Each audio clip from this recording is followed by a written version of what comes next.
Yo, what's going on, people? Welcome back to the channel again. Welcome back to another video. Now, in this video, we're just going to do a little live stream. We just want to discuss about the game. Obviously, we played last night. Chelsea 2 and Leicester City 1. Now, if you didn't watch the game, or if someone else told you about the game, you probably think, or let's say if you just go online and look at the results, you probably think that the game was very close, due to the score line. I think, a lot of people that didn't watch the match, they'll think that, 2-1 is a very much of a close result. And to be fair, it is a very close result because that could have gone either way. We could have drawn the match. But if you were sitting here and watching the game like I did, you would know that we could have scored more goals. We could have scored 3 or 4 goals. I can talk about the Cole Palmer, the one that got blocked by Madueke. I can talk about even him, Madueke, he missed the sitter, and a couple of other chances where we could have, capitalized on. So, yeah, I was quite happy watching the game because, each and every time we go to international break, we come back, we never really played well. And that's just what it is with Chelsea. Each and every time we come back from international break, I don't know why. I think it's because we are one of those teams. We do send a lot of people to play for the international to play for the international obviously clubs and that. So every time it's never really good. But I want to talk about our team in general because I saw each and every time I'm seeing the boys play, I don't have the feeling that there's no unity in the team. There is definitely unity within the team. Now, the media might say whatever they want to say about a couple of players like the likes of, Christopher Nkunku. There were some links before to United and even João Felix as well. Some people might even say he's not quite happy, being in the Chelsea squad because, he has not been played probably as much as he would have liked to. I mean, just like any other player. But I don't have that feeling because that was actually going to be one of my first point. It was good to see João Felix, and I think it's time we're going to see him gradually getting into the team. I remember a couple of days ago, if not weeks, Maresca gave a press conference and he was talking about how he has a plan for the future to end up maybe playing Christopher Nkunku, maybe João Felix both in the 10, or Cole Palmer and João Felix both in the 10 as well. And I think we saw that yesterday. Yes, of course, if you looked at the lineup, João Felix was meant to be like a left wing, but he spent most of the time just running next to Cole Palmer as an attacking midfielders, creative attacking midfielders as number 10s. So maybe that's something we would see going forward. I would like to see that as well. And I think that gave also Cucurella much more room to, overlap, and then obviously was able to cross a couple of balls into the box, and it was good to see as well. Now, so about João Felix, if I want to talk about him as a individual performances, I think he did well yesterday. My worry with João Felix has always been the fact that sometimes he gets a bit greedy, sometimes he get a bit selfish. But yesterday wasn't really the case. I saw him actually trying to pass and play with the team. I also saw him tracking back and marking his man, dropping deep. That's something that I was very worried when it comes to João Felix. But yesterday he actually did prove me wrong. And in the future, listen, if he can perform like that, now let's not get over our heads because we were playing Leicester City, right? But one thing we have to also understand is we're not playing in the Conference League. That wasn't a Conference League game. As much as, yes, it was Leicester City and the quality might not be obviously as to our levels as Chelsea Football Club, they're also not a bad team.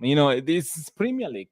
Every time you're playing the Premier League, you also have to be aware of any other team because it's a Premier League. I mean, there's nothing more I'm going to say to that. So it was just nice to see João Felix. So that was my number one point to say, listen, if he can perform like that, we would like to see more of him. Obviously, Maresca, he has to kind of decide whether he wants to give him a chance. But I think from the performance he displayed yesterday, he actually showed us a bit of a character and bit of or what we know he can provide as well. So I was quite happy with Joao Felix. The other person that I want to talk about is Badia Sheila, because I don't know whether that was Badia Sheila was watching yesterday, because we all know Badia Sheila has not been the Badia Sheila during the Graham Potter. Remember when we bought him from Marseille. Um, but yesterday, man, he did impress me. I mean, again, we know trying to get it over our heads because we were playing Leicester City. So I'm not going to, praise him that much because we saw when he was playing in the what's that called, in the Conference League, he kept also making some of the mistakes.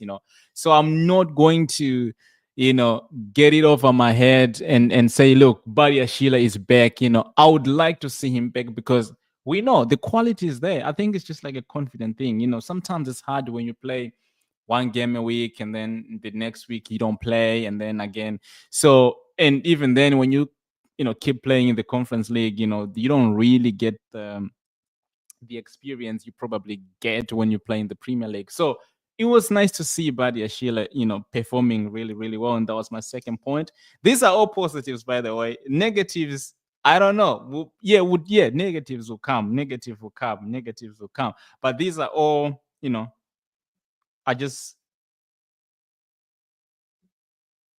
Yeah, these are all positives for now. Now, my third positive point, here's to go on Jackson. Like, if you followed me enough, whether it's on TikTok or Instagram or here on Facebook and YouTube at the same time, I've always praised Jackson. The only critique I had on Jackson was just the finishing touch. He never had that clinical into the box. Every time he puts himself in really, really good positions, but it's just always that final touch that he doesn't always get.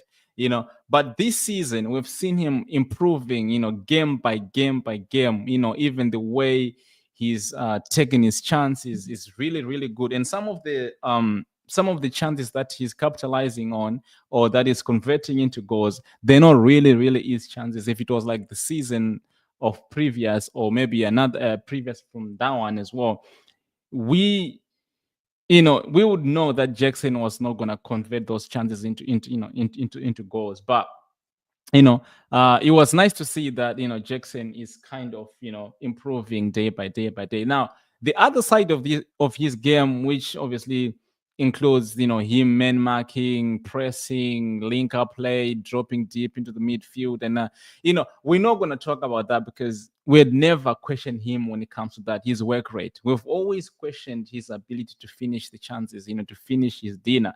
But yeah, man, with that being said, people, I think it's time that one second. I think it's time that we give Jackson his props, and I think even the arrival fans as well, they're starting to see Jackson, because they don't really sit down to watch our games. They just see all those shots when Jackson was missing from weird angles. And I remember there was a time people were trying to compare him to Kai Havertz. Miss me with that shit. You cannot compare Jackson to Kai Havertz. Miss me with the Darwin Nunez as well. Miss me with that shit. You cannot try to compare Darwin Nunez to Nicholas Jackson. They're just different type of players. And I think if you're to put any one of those in your team, you'd rather pick Jackson. Or maybe I'm a little bit biased because I'm a Chelsea fan, but I'll pick Jackson all day long. So yeah, man, I just wish you keep getting better and better and better and better and better. Now, my other point as well. Now, I'm okay. Before I go into the couple of negatives I have, I just wanted to give praise to Maresca. I think before the season started, there was a lot in the media about how he was going to manage, how, whether he was going to be able to coach Chelsea, you know, for the fact that obviously we have a lot of good players, they all might want to play, which is obviously true. And the fact that as well, we had large number of players as well, which again, it was a bit of an exaggeration. How much we spend into the market, $1 billion and blah, blah, blah, blah. Whether he was going to cut it in the Premier League as, a first choice, head coach, because he was coaching into the championship, which is, it's a whole different league and a whole different, different game. But to everyone's surprise, even to my surprise, he's actually been proving everyone wrong. And I also like the idea that he doesn't stick to one thing, like, the Ange Postecoglou. Like, he tweaks things into the game. Sometimes he does maybe a little too much, but so far so good. It's been working. Even yesterday, he didn't really invert Kukurea into the midfield. He didn't even ask his fullback for Fana to be going into the opposition box. He didn't, like he normally does to Gusto. We were not really inverting anybody. You know, only Joao Felix was kind of moving from left to the midfield. But even then, he knew that Leicester City will probably be aware of how he played, because obviously that was his previous club. So it was good to see all these little tweaks that he does. And, I mean, I just hope that maybe this season it will be a success season for him, because I think I would like to keep him in a long term, because I know Chelsea fans, we're not always patient when it comes to coaches. We always want our coach to get fired. But with Maresca, there's a good feeling that he will do good for Chelsea. Obviously, we can't pressure him too much in his first season. He gotta settle a little bit. But from what we've seen so far, I think top four, it's kind of guaranteed. I mean, it's kind of guaranteed. Now, title race, we can speak about that second half of the season, maybe 20, 25 games in.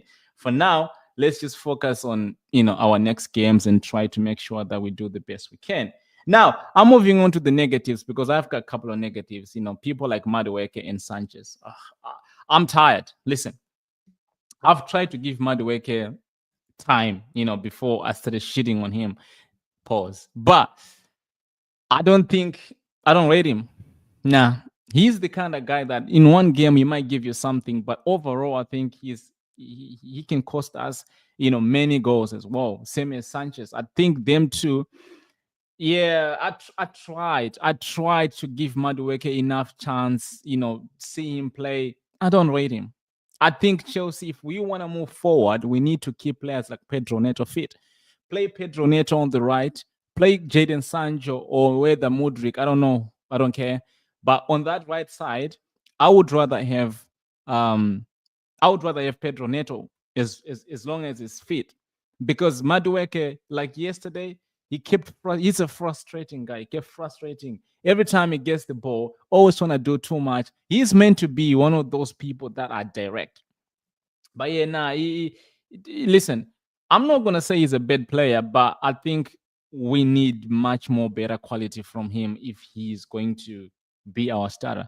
But other than that, I would rather have Pedro Neto in there. Now, my second one, he has to be Sanchez. I don't know. I'm tired. I'm tired.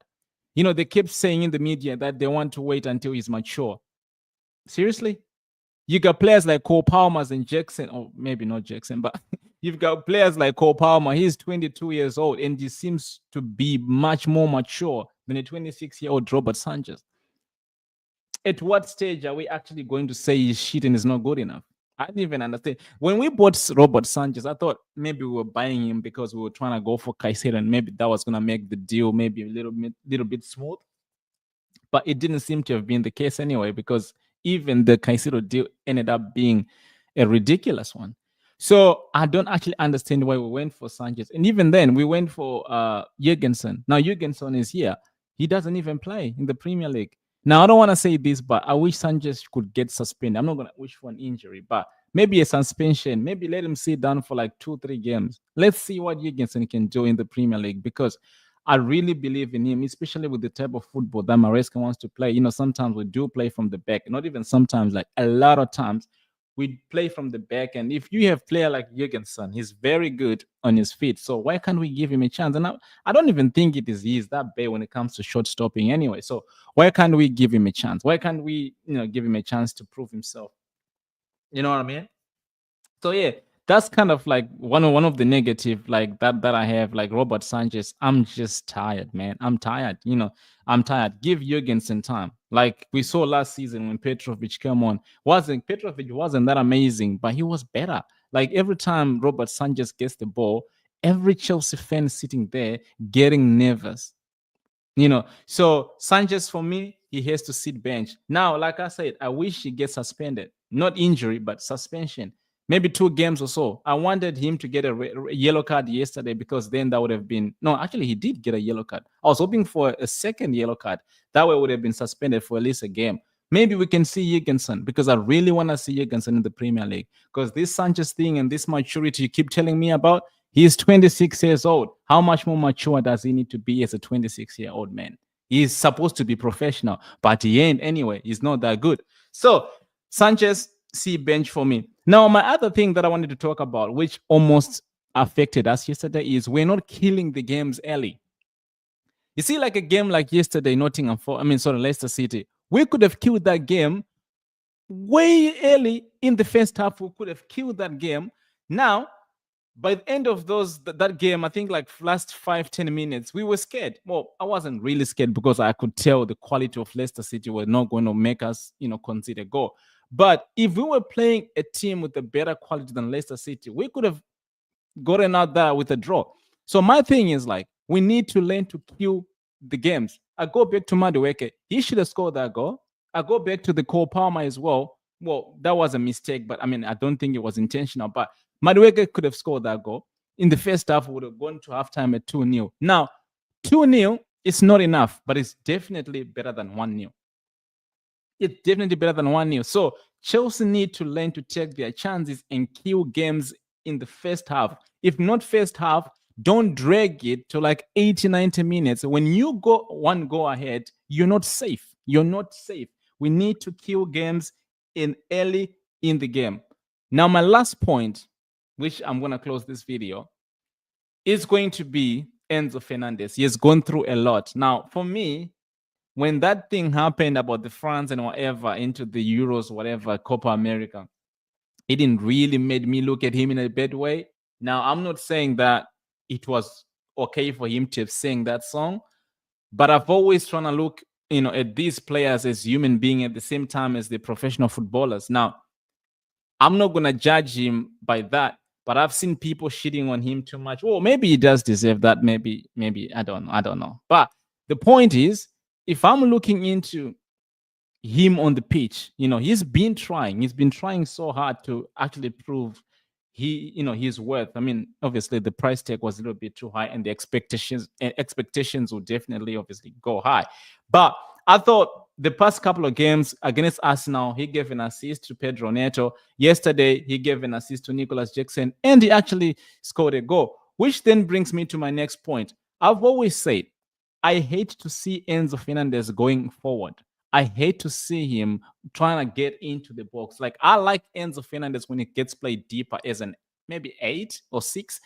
I like him back there because he has a good pass. He can pass the ball from our box to even halfway line. He has that good pass, and I thought it's better when you utilize him like that. But from the last couple of games, he's been proven to actually be able to go forward and actually make something out of him just going forward there. So that was actually good to see that, he's trying to change part of his game as well, so that he doesn't just become a one-man dimension, in terms of his game. So that was good to see. And I think Maresca said in his press conference that he likes his midfielders to actually go and attack the opposition box. That way, that's how you're going to create assists, and that's how you're going to create goals.